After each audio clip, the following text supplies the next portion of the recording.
One of the other questions is a lot of the other funds out there comment on having an IRR, and we don't advertise one. Do you want to just talk to what our philosophy is behind that?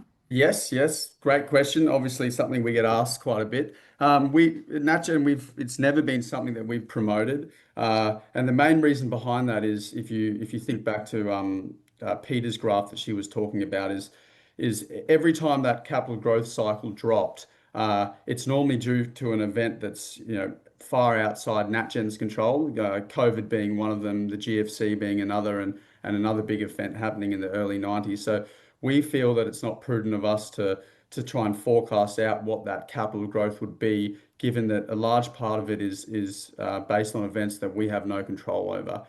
We manage the asset obviously to the best of our ability and with our long-term experience, and we find that we would prefer to give people a forecast on an income distribution that we have, some control over. Obviously, we can't control interest rates, but we have direct control on how we manage those tenants or how we release the property. But by all means, if people are interested in IRR, happy to have a discussion with them based off an average capital growth rate over the last 30 years put on top of our distribution rate.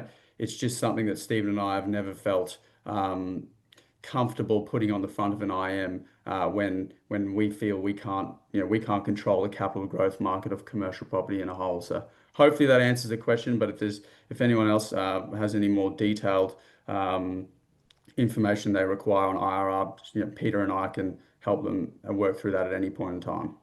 And probably just something else to add to that too, Brett, is how we buy below replacement cost. That sort of gives you an immediate sort of valuation advantage Yeah, that's anyway. correct. Yeah. So Yeah. that kind of helps with that part of the equation as well.